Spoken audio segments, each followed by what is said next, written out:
नमस्कार, आप सभी का मेरे डिजिटल मीडिया जनता वॉइस 7 में स्वागत है। आज दिल्ली इंडिया गठबंधन के घटक दलों के शीर्ष नेताओं ने राजधानी में चुनाव आयोग के खिलाफ जोरदार प्रदर्शन किया। विपक्ष के नेताओं का आरोप है कि आयोग आगामी चुनाव में निष्पक्षता और पारदर्शी बनाए रखने में विफल रहा।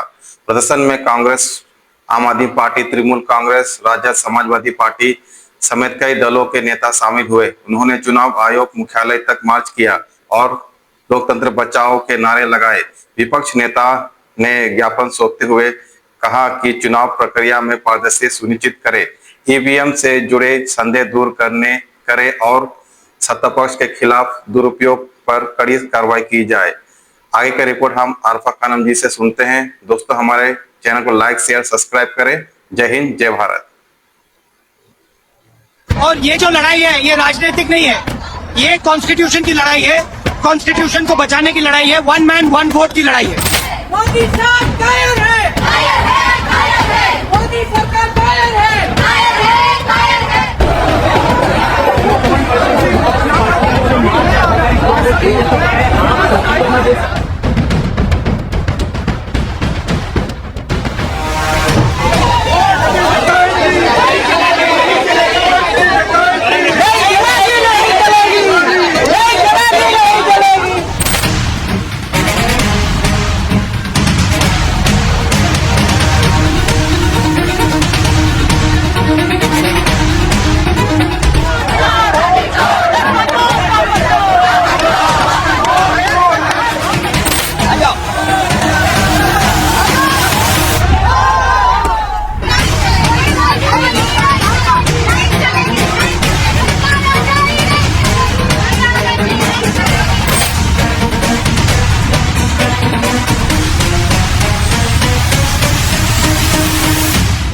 द वायर में आपका स्वागत है। मैं हूं आरफा खानम शेरवानी। अगर सड़कें खामोश हो जाएं तो संसद आवारा हो जाएगी। महान क्रांतिकारी नेता राम मनोहर लोहिया ने एक जमाने पहले ये बात कही थी, लेकिन ऐसे ये इबारत है दीवार पे लिखी हुई, ऐसी इबारत जो आज भी हमारे सामने बिल्कुल सोलह आने सच फिर बैठती है।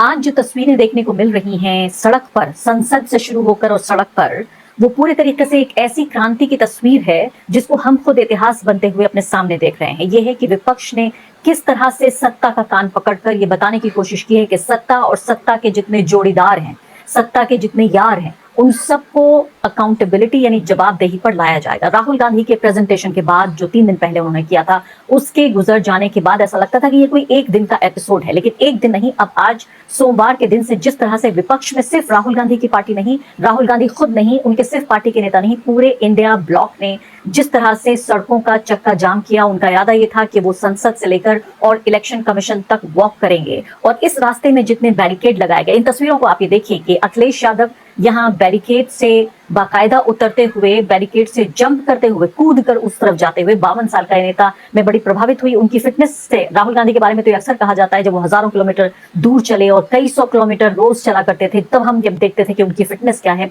लेकिन अखिलेश यादव की फिटनेस आज देखने को मिली। दूसरी तरफ आप ये देखिए, टीएमसी की कई जो सांसद हैं वो बेहोश हो गई, कुछ बेहोशी के कगार पर थी। तो एक तरफ नेता बैरिकेड लांग रहे हैं, दूसरी तरफ महिला सांसद जो हैं वो बेहोश हो रही हैं इस बेतहाशा गर्मी में। आप जानते हैं कितनी उमस है, उमस से जो घुटन तैयार होती है और बहुत ज्यादा जब भीड़ बाहर होती है तो उस लिहाज से हम देखते हैं कि आम आदमी भी परेशान हो जाता है। और महिला सांसद जिनमें टीएमसी की महुआ मोइत्रा भी थी, जिसमें हम देख रहे हैं सागरिका घोष है। इसके अलावा ये तस्वीर भी अपनी स्क्रीन पर देखिए जिसमें बाकायदा बेहोश हो गई ये नेता, और राहुल गांधी की टीम में फिर उनको आवाज लगाई गई और राहुल गांधी की टीम ने जाकर उनको राहुल गांधी की कार में फिर उनको अस्पताल पहुंचाया। तो अलग अलग ये सूरत हाल जो देख रहे हैं आज, बिल्कुल मुझे वो लाइव टेलीविजन का दौर याद आ रहा है कि पूरे दिन भर लाइव टीवी दिखाता। अगर वो दौर होता मनमोहन सिंह सरकार का दौर, जब विपक्ष को भी आवाज मिला करती थी, तब हम ये देखते हैं कि किस तरह से विपक्ष सड़कों पर है, ये पूरे मन मानस पे छा जाता। लेकिन अब ये मैं जो तस्वीरें आपको दिखा रही हूँ, ये तस्वीरें ये बयान करती हैं खासकर कि नरेंद्र मोदी की सरकार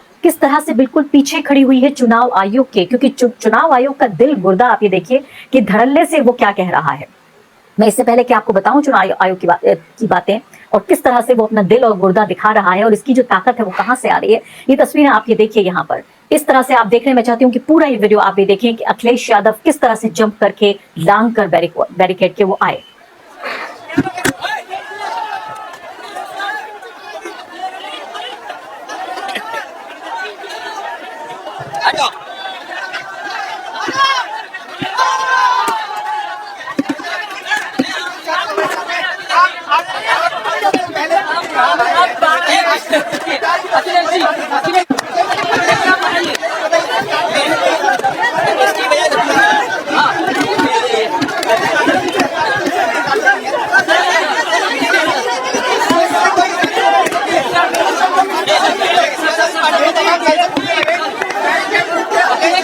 राहुल गांधी ये कह रहे हैं कि चुनाव आयोग से मिलने के लिए हम जा रहे थे, इंडिया गठबंधन के सभी सांसदों को रोका गया और हिरासत में लिया गया, उनको डिटेन किया गया। और आप जानते हैं संसद का सत्र भी चल रहा है और वोट चोरी सच्चाई अब देश के सामने है। ये लड़ाई राजनीतिक नहीं है, ये लोकतंत्र, संविधान और एक व्यक्ति एक वोट के अधिकार की रक्षा की लड़ाई है। राहुल गांधी का ट्वीट ही कहता है, एकजुट विपक्ष और देश का हर मतदाता मांग करता है साफ सुथरी वोटर लिस्ट और ये हक हम हर हाल में लेकर रहेंगे। आप ये सोचिए, इस पूरे हंगामे के पीछे, ये पूरा जो तूफान है, इस सब के पीछे अगर मैं आपको सिर्फ एक वाक्य में बताने की कोशिश करूं कि विपक्ष क्या चाहता है।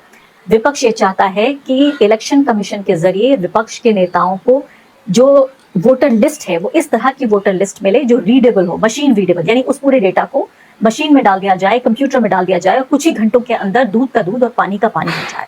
आप मुझे बताइए, आप चाहे भाजपा के वोटर हैं, चाहे आप कांग्रेस के वोटर हैं, चाहे आप आरएसएस को पसंद करते हैं या आप कांग्रेस को पसंद करते हैं, आप मुझे सिर्फ एक ये बात बताइए कि इसमें कौन सी ऐसी बात है जो बेजा है, ऐसी कौन सी बात है जिसमें कोई भी आपकी दलील या वकील लगाने की जरूरत। बिल्कुल सिंपल बात है कि एक ऐसा डेटा जो पब्लिक को अवेलेबल हो, जो पॉलिटिकल पार्टी को आप दें और पॉलिटिकल पार्टी ये देख सके कि आपकी वोटर लिस्ट में आखिर है तो है क्या। सबसे ज्यादा हैरानी की बात यह है कि जो एसआईआर को लेकर जो स्पेशल जो इंटेंसिव जो सर्वे कराया जा रहा है उसको लेकर आप ये देखिए, रिवीजन जो है स्पेशल इंटेंसिव रिवीजन, उसको लेकर जो अभी तक 1 अगस्त को जो आंकड़ा डाला था इलेक्शन कमीशन ने, वो उस आंकड़े को, डिजिटल आंकड़े को उतार कर अब उसकी स्कैन कॉपीज लगा दी गई हैं। ऑल्ट न्यूज के प्रतीक सिन्हा ये कह रहे हैं कि मैंने मेहनत करके रास्ता तैयार किया है, देर जरूर लगेगी लेकिन मैंने तैयार किया है कि किस तरह से अगर आप ये कमांड फॉलो करें तो आप इस डेटा को फिर भी एक्सेस कर सकते हैं। यानी इतना मुश्किल बनाने की कोशिश कर रहा है इलेक्शन कमीशन इस तमाम डेटा को, जो आम आदमी का, ये उनकी जायदाद नहीं है, उनकी प्रॉपर्टी नहीं है, इस पे उनका अधिकार नहीं है।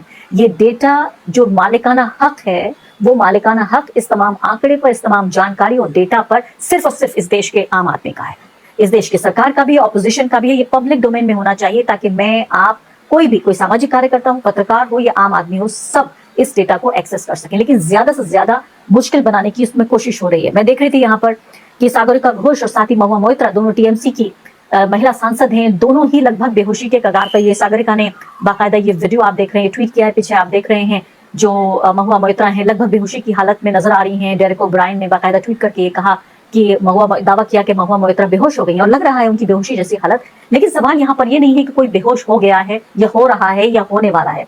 सवाल ये है कि क्या विपक्ष आम जनता के सामने इसको एक मुद्दा बनाने में कामयाब रहा या नहीं। मेरा जवाब है हाँ।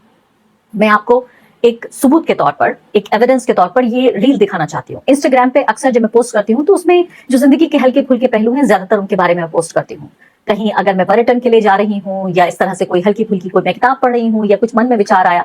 लेकिन मैंने जब ये रील पोस्ट की, आप इसको देखिए इस रील को, ये अब तक मेरा जो इंस्टाग्राम का कई सालों का जो इतिहास रहा है उसमें अब तक सबसे ज्यादा देखी जाने वाली रील है, जो 2 मिलियन से कुछ कम लोगों ने इस रील को देखा है और 25-30 हजार लोगों ने इसको शेयर किया, हजारों की तादाद में लोगों ने इस पर कमेंट किए। ये किस बात को बताता है? ये इस बात को बताता है कि सीधे तौर पर जब टीवी चैनलों ने, अखबारों ने जगह देना बंद कर दिया विपक्ष को, तो वो ऐसे दायरे में जा रहा है जहां तथाकथित गैर राजनीतिक लोग जिस दायरे में जाते हैं। यानी कि आप ट्विटर पे देखते हैं ज्यादातर राजनीतिक बातें होती हैं, लेकिन इंस्टाग्राम पे हल्की फुल्की बातें, फैशन, लाइफस्टाइल, मेकअप, टूरिज्म की बातें, घूमना फिरना, जिंदगी के हल्के पहलू। लेकिन ये जो राहुल गांधी की मुहिम है, ये उस दायरे में दाखिल हो चुकी है जहां वो लोग जो तथाकथित रूप से अपने को गैर राजनीतिक मानते हैं, या वो प्लेटफॉर्म जो राजनीतिक प्लेटफॉर्म नहीं है, वो ट्विटर नहीं है, यूट्यूब नहीं है, फेसबुक भी नहीं है, इंस्टाग्राम पे हर तीसरी रील आप समझ लीजिए वो इसी से जुड़ी हुई है। और इसीलिए जो कांग्रेस पार्टी है वो पूरी तरीके से विश्वास जब खो चुकी है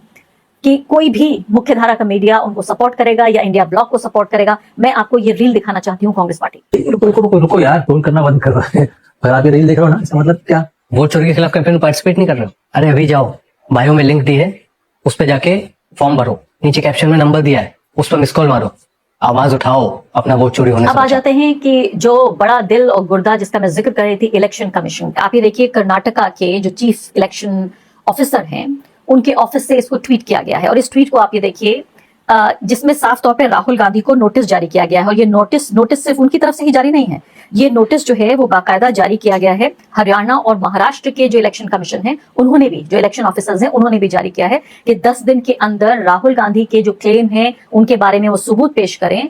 और अगर वो ऐसा नहीं करते हैं तो आप ये सोचिए कि जो बाकायदा सजा है वो ये कि उन्हें जेल भी हो सकती है, उनको पेनल्टी भी देनी पड़ सकती है। ये पूरी बात है। मैं आपको खासकर इस केस के बारे में बताना चाहती हूँ जो शकुनी ईरानी के बारे में है, जिसमें राहुल गांधी ने बताया था कि एक फोटो लगाया गया, ये देखिए शकुनी ईरानी का, और उसी फोटो को जूम इन करके दोबारा लगाया गया। और इसमें एक तरफ है जो शकुनी रानी, शकुनी उनका पहला नाम है और रानी दूसरा नाम है, और शकुनी रानी एक में ही, दोनों नाम एक ही बार कर दिए गए हैं। अब इलेक्शन कमीशन जो है, इलेक्शन ऑफिसर है कर्नाटका का, वो कह रहे हैं कि ये अलग अलग लोग हैं, इनके चेहरे और इनके अलग अलग हैं, इनके वोटर आईडी भी अलग है। यानी कह रहे हैं कि जिन डॉक्यूमेंट्स का ये जिक्र किया जा रहा है वो इलेक्शन कमीशन के डॉक्यूमेंट नहीं है। और इसमें सबसे ज्यादा हास्यास्पद क्या है आपको मालूम है? इसमें इलेक्शन कमीशन का जो नोटिस है ये कहता है कि शकुनी रानी ये कह रही है कि उन्होंने 2 बार वोट नहीं किया। आप ये सोचिए कि अगर शकुनी रानी के नाम, उनकी पहचान, उनके इलेक्शन कार्ड का गलत इस्तेमाल हो रहा है तो इसमें मासूम शकुनी रानी को तो पता भी नहीं होगा कि उनके डेटा का किस तरह से गलत इस्तेमाल हो रहा है। इसमें इलेक्शन कमीशन जो है, ये इलेक्शन ऑफिस जो है, चीफ इलेक्टोरल ऑफिसर कर्नाटका की, ये कहते हैं कि आपने जो प्रेस कॉन्फ्रेंस की है उसमें आपने डॉक्यूमेंट्स दिखाए हैं और कि इलेक्शन कमीशन के डॉक्यूमेंट्स हैं, और आप ये कह रहे हैं कि ये दिस इज ईसी डेटा। आपने ये भी कहा है कि जो रिकॉर्ड दिखाए गए हैं, पोलिंग ऑफिसर के जरिए जो रिकॉर्ड दिए गए हैं, श्रीमती शकुन रानी 2 बार उन्होंने वोट किया है, ईडी हैज कार्ड पर 2 बार वोट लगा है, वो जो टिक है पोलिंग बूथ के ऑफिसर की है। और हमने जब इंक्वायरी की तो पता चला जो शकुन रानी है उन्होंने ये कहा है कि उन्होंने सिर्फ 1 बार वोट किया है, उन्होंने 2 बार वोट नहीं किया है। और हमने जो शुरुआती जो इंक्वायरी की है उसके मुताबिक टिक मार्क जो डॉक्यूमेंट दिखाए गए हैं आपके प्रेजेंटेशन में, वो डॉक्यूमेंट पोलिंग ऑफिसर के जरिए इशू नहीं किए गए, यानी इलेक्शन कमीशन के जरिए इशू किया गया दस्तावेज वो नहीं है।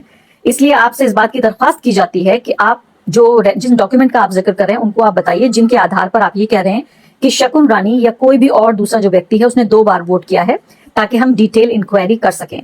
तो अब यहाँ पर हास्यास्पद बात यह है कि शकुन रानी को सबसे बड़ा एविडेंस इसमें बनाया गया है कि शकुन रानी ये कह रही हैं कि मैंने 1 ही बार वोट किया है। जैसे मैंने कहा कि शकुन रानी को तो ये पता भी नहीं होगा कि उनके डेटा का ये गलत इस्तेमाल किया जा रहा है। अब सीधे तौर पे ये पता चलता है कि ये जो वोट की चोरी का मामला है ये सीधे तौर पर आम आदमी तक पहुंचाने में राहुल गांधी, उनकी पार्टी कांग्रेस पार्टी और साथ ही पूरा इंडिया ब्लॉक में, ये सीधे तौर पे कह सकती हूँ कि आम आदमी तक पहुंचाने में कामयाब हुआ है। आप अपने इर्द गिर्द किसी से भी पूछिए, चाहे आप बस में जा रहे हो तो वहां लोगों से पूछिए, अगर आप ट्रेन में जा रहे हैं वहां लोगों से पूछिए। मैं आपको ये जिम्मेदारी दे रही हूँ ये जानने के लिए कि क्या वाकई जो मुख्य धारा का तथाकथित जो दरबारी सरकारी मीडिया है उसके समर्थन या उसके, मैं कहूंगी जो उसकी जिम्मेदारी है, उससे हटकर जो वो सीधे तौर पे भाजपा का जो एजेंट बना हुआ है विपक्ष, क्या ये बात पहुंचाने में कामयाब हुआ है। और ये बात मैं दावे के साथ कह सकती हूँ कि अब विपक्ष पीछे मुड़ के नहीं देखेगा। विपक्ष का दिन था, ये ऐतिहासिक दिन था। Rahul Gandhi, Congress party, India block, उनके तमाम, चाहे वो अखिलेश यादव हो या टीएमसी हो या आरजेडी हो, तमाम नेता इसको एक इशू नंबर 1 बनाने में कामयाब हुए हैं। और सबसे बड़ी बात यह है कि इसमें न सिर्फ के इलेक्शन कमीशन बल्कि भाजपा, क्योंकि भाजपा जिस तरह से बचाव कर रही है, भाजपा के तमाम मंत्री जिस तरह से बचाव कर रहे हैं, आप ये देखिए एसपी बघेल साहब कह रहे हैं कि ये बांग्लादेशियों को और मुसलमानों को बचाने के लिए, उनके वोटों को बचाने के लिए ये कार्रवाई की जा रही है। आप हैरानी की बात ये देखिए कि हर एंगल में इनको कोई ना कोई, हर मुद्दे में मुस्लिम एंगल मिल जाता है। इसमें भी कहीं ना कहीं से मुस्लिम एंगल तलाश करने की कोशिश हो रही है।